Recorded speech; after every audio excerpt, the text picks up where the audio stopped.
Hello, welcome or welcome back. I'm Heather, or Miss Postal 8 if you're one of my students. This is Pages with Postal 8. How about we talk about my awesome middle grades that I read during March? I have some awesome books for you, so stick around.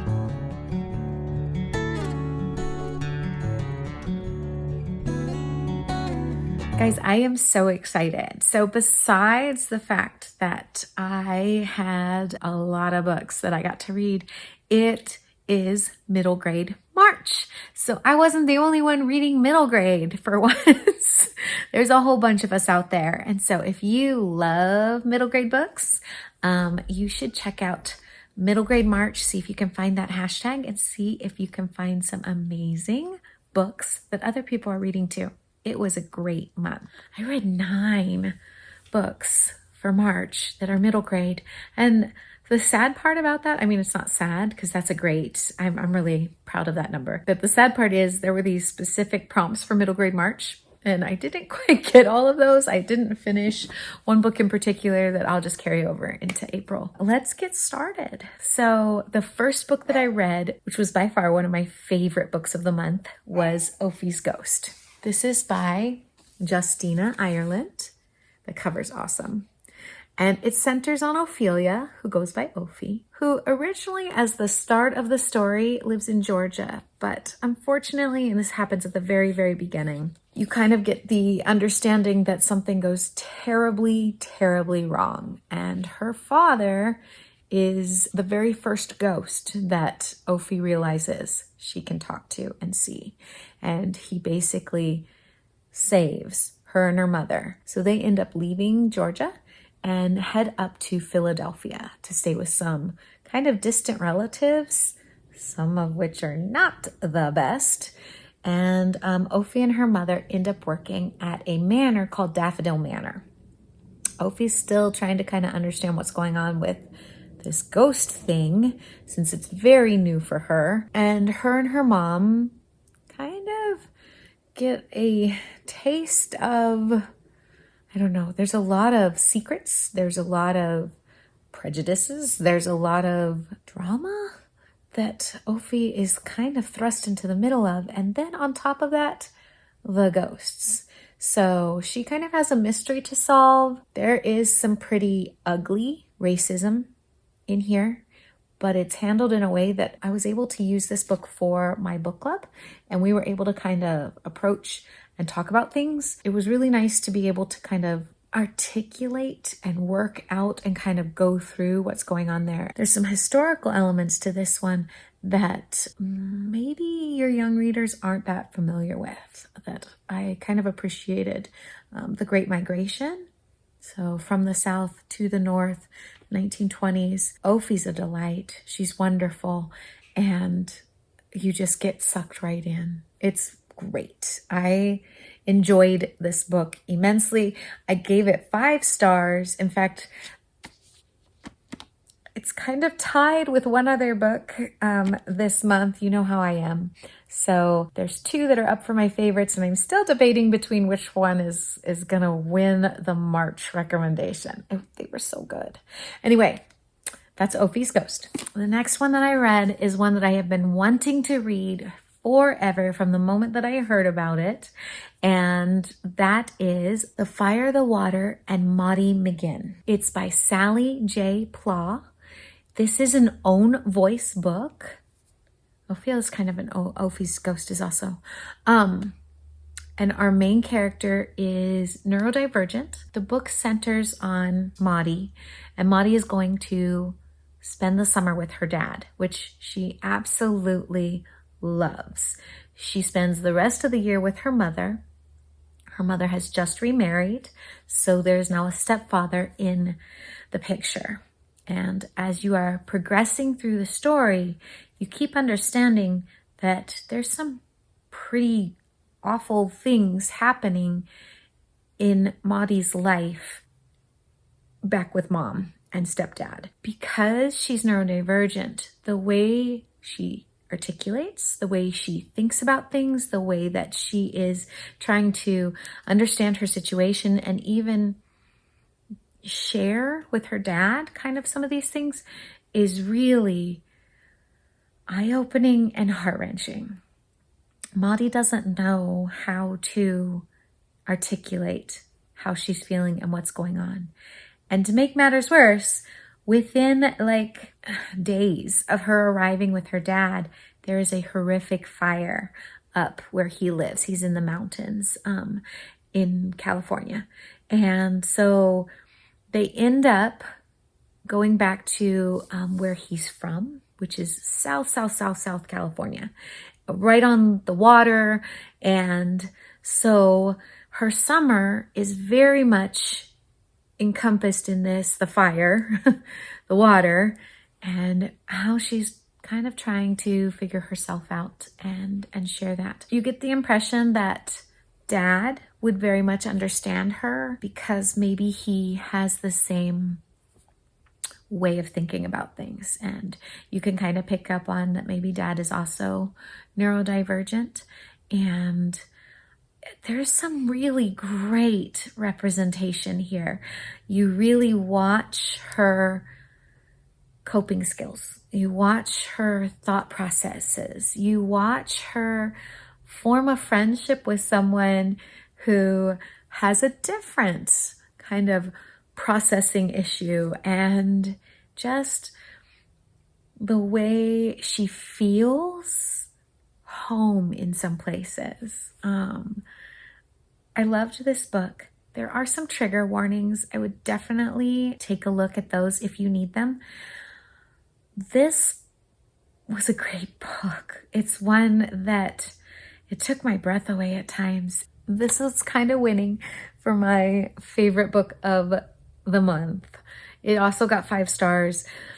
I'm kind of leaning, this might be my very first 6th star as I'm kind of processing that. Although one of my books from last month, definitely, if we're going to give out 6 stars, it's also getting one.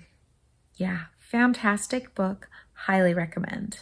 Really great. It would really help readers also maybe understand people in their class, people around them who maybe are autistic or neurodivergent, or just maybe process slower and need a little bit of time to understand things. Yeah, it was great. Good representation, good story, sucked you right in. And oh my goodness, the protagonist, Maudie's amazing. Okay, moving on. Number 3 was The City of Dragons. This is a graphic novel. This was the first one, and it was The Awakening Storm. This was a really cute graphic novel. The pictures inside are fantastic. We have our main character has moved to Japan with her mother and stepfather. She has connections to Japan from her father who passed away. And this book, even though I'm cheating a little bit, is going to be my book for the middle grade March. I'm going to use this one for animal on the cover and use the dragon. I'm cheating. I don't care. Dragons or animals, we're good. I had a student who was reading this novel this year in class, and I was so intrigued, and she really enjoyed the book. And so I read this book because of her. I very much enjoyed it. It's left plenty of room for more. And what we basically have is kind of that mythology, fantasy element of there used to be dragons in mythology. And our main character might just be center stage here in the dragons coming back. With that being said, she's got a whole bunch of friends that she made at school, whole cast of characters, and I haven't read any of the others, so I really don't know, but I'm kind of projecting, I'm wondering if they're not all going to get their own dragon in the series. So a lot of fun, great pictures. I would definitely hand this to middle grade readers. They'll like it. I gave that one 3 stars. It was good. I really did enjoy it. It was a little wordy where it didn't need to be wordy. It was still a great read. I really enjoyed it. That's still a good book for me. 3 stars is still good. The next one that I read was The Tea Dragon Society. I suppose I could also use this one for animal on the cover. This one looks a little bit more, maybe, like an animal, but it's a tea dragon, so it's still a dragon. I have been wanting to read this book forever. This story, it's different. This is still middle grade because the storyline is middle grade, but it kind of looks basically like a picture book, like a children's book. But the storyline is definitely a little more intricate. It's more of a graphic novel, and you have a lot going on here that I would more categorize it for middle grade. There's a lot of really good representation in here. It's heartwarming. It's sweet. It's just a really cute, good book. Obviously, a really fast one. I think there's like maybe 90 pages in here, maybe. Super cute. I gave it 4 stars. I enjoyed it. It's not grand literature that you're going to be edified and a better person because you read it. Although you might. It was good. Okay. Obviously in a weird mood today. I'm very sorry. Next. This is The Probability of Everything by Sarah Everett. This was another one of those books that might work as you kind of missed out on. It's relatively new. I believe it came out last year, but I was hearing all the hype on this one. I'm very excited to read it. I don't want to tell you a whole lot about this one. In fact, I want you to read this one without somebody telling you a whole lot about this one. We basically have a character who is preparing for the end of the world. There is a meteor that's going to strike. And rather than her panicking, she's come up with this idea that she needs to make a time capsule for the next people that inhabit Earth or find the capsule. Like, it's really important to her to build this time capsule and these memories. And she's got family around her that everybody is dealing with all of this in a different way. And it's a gorgeous story that I'm not going to tell you anything else about. Please read this one. It's so good. And if you can, just go in blind. I gave this one 4 stars, and she's a STEM girl. You know me and STEM girls. I love my science girls. So, my science kids. Highly recommend.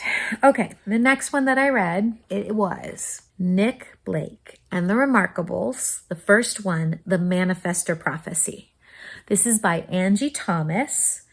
Oh my goodness. What a great book. Nick is such a fantastic narrator. She tells the story. You understand that she is special. It's a fantasy. She is a manifestor. Her and her dad are they know the things that the regular people don't know. So the ghosts are real and vampires and like all of it's real. And her and her dad are manifestors. So they have the ability to like manipulate reality. Her father kind of works as a handyman, but a lot of his handyman stuff that he does is like getting rid of the ghost that was actually causing the plumbing to be bad. Can I tell you a cool connection? Let me tell you a cool connection. So in this book, they're working through all of this, and the term for ghost is haints. It's not a common word that I have used a whole lot. It's not in my vernacular very often. But this is the second time that word about ghosts came up because it was also in Ophie's ghosts, and they were called haints. This was so cool. Like, I just loved that I got both of those. The connection there being that we kind of have that South vernacular that's coming up. Yeah, I loved that connection. So yeah, I learned a lot. With these like fantasy stories. Anyway, moving backwards. Nick and her dad move around a lot. And so she's got this best friend, and they have been absolutely obsessed with this book series about a couple of kids, 3 kids that are magic wielders, and they are saving the world. They're fighting all these things, right? Well, the author is coming, and Nick really wants to go with her friend to this book signing. Well, as soon as she finds the author, all of these weird connections start coming back. It leads Nick onto a huge adventure. Her friend, and another person, so that I don't ruin anything, join the story, go on this adventure. They have to do a lot. It was so fun. This is a magical journey. If you like anything along the realms of like a Percy Jackson mythology adventure where the kids are going and saving the day, where magic and fantasy characters and new worlds and all of this are all a part of that, this is a fantastic start to this series. I am so looking forward to reading more of this. So I would say if you like Percy Jackson, if you liked Amari, if you liked Tristan Strong, if you like Harry Potter, those kind of books, this book's right up your alley. Pick this one up. Really good. Okay. And I gave that one 4 stars. One more cool thing to add about Nick Blake, The Remarkables, is that the author, Angie Thomas, is the same author who wrote The Hate U Give. This is her first like dabble into middle grade. I love that. And she said she wrote this book for little Angie, the book that she would have wanted to read when she was in middle school. She loved reading fantasy, but there weren't any characters that looked like her, and they didn't have the same stories. So that was really sweet and awesome. I am including down below an interview that she did with one of the morning shows, and it's really good and it's so insightful and it's just fun to watch. Okay, of course, I continued with my reading of the Amulet series. So I read 2 more this month.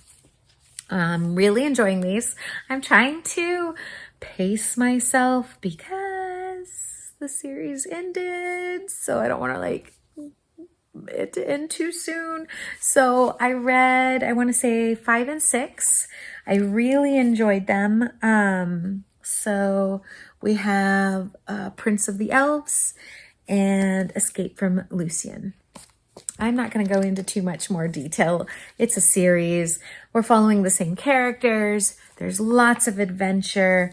We discover a lot of connections. They're escaping the evil king and trying to maybe reinstate the actual real person who should be in charge.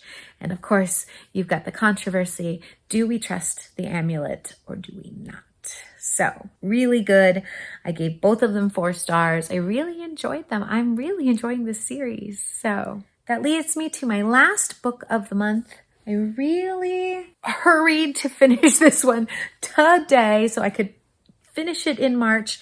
This was the book for middle grade March that was my debut. The author is Sarah Allen, and it's called What Stars Are Made Of. This was a sweet, enjoyable book. I think I ended with a 3.5, but I think I'm going up to a 4 for a lot of reasons. Sometimes with a debut, an author's kind of they're figuring things out. And so I feel like anything that I would criticize in this book is really just the author getting their writing legs steady. I'm so excited for this book, guys. So our main character, Libby, has Turner syndrome. She tells you right off the bat, from the very beginning. This is an own voices book. So the author knows what she's talking about and is coming from a place of understanding and like building this story and Libby from her own personal experiences. So I love that. Can I just tell you how much I love that? I have had students with Turners. I have had a friend with Turners. So it's not something that gets a lot of publicity. Even the author's little side note, there are doctors that aren't super familiar with Turners, and it is a endocrinological issue where if you know chromosomes, people, how do I say this? In general, a vast majority of the population will have an XX chromosome or an XY chromosome. There are a lot of variations on that. A lot. And Turner syndrome is when a girl is born and she only has one X, nothing else. And so Libby goes into kind of the details, the struggles, the complications, and the things that make her special because she has that. So I love that our main character centered that. But that's not the whole story. Libby, another STEM girl, yay, loves science and loves talking to these scientists in her head. She has a little bit of trouble. This is Mochi, so this is my cat Mochi. She has a little bit of trouble with interpersonal things. Friends aren't the easiest for her.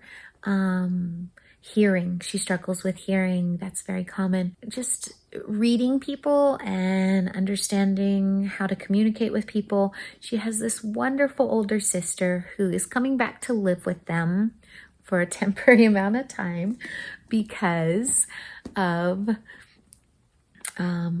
sister's pregnant and her husband needs to work kind of in Florida. And so, Libby's sister comes to stay with her, and that bond is so beautiful. So there's that relationship. Her parents are really sweet, understanding, caring. It was a beautiful book.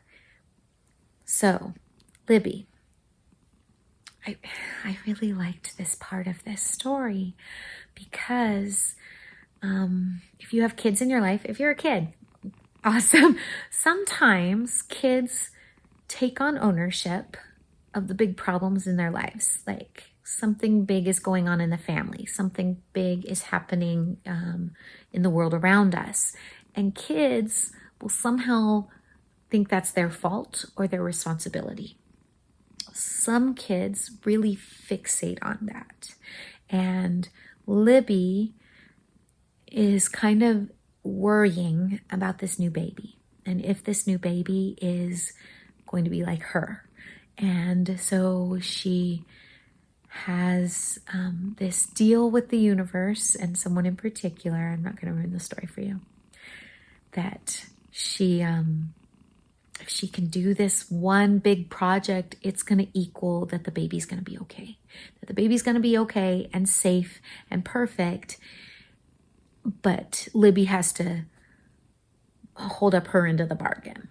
So that mentality is in the narration of the book.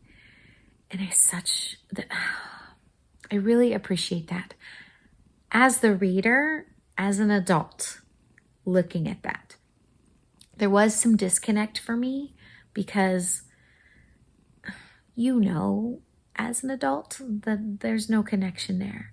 But Libby believed it so heart and soul that, it was the obsession. That was really good representation for kids that maybe feel like the outsider, for kids that don't know how to make friends or say the right thing. There's some beautiful examples and things that she does that it's almost like she's handing kids a blueprint that says, hey, here's what I'm doing. Here's what my sister taught me how to do. I'm going to try this. And sometimes it works and sometimes it doesn't. And she's just a delightful kid. She does make a friend. I love that relationship. The representation. I really enjoyed seeing kids the way they really are and some of the things that they process. I feel like I had a really, really good reading month. So if I counted right, I think that was 9 middle grade books. I'm a mood reader, so whatever I'm feeling like reading is what I'm gonna read. So it is what it is. I am really happy with the books that I got to read. Great middle grade books. So I highly recommend. There's not a single book that I wouldn't recommend that I read this month. Have a great night. Bye.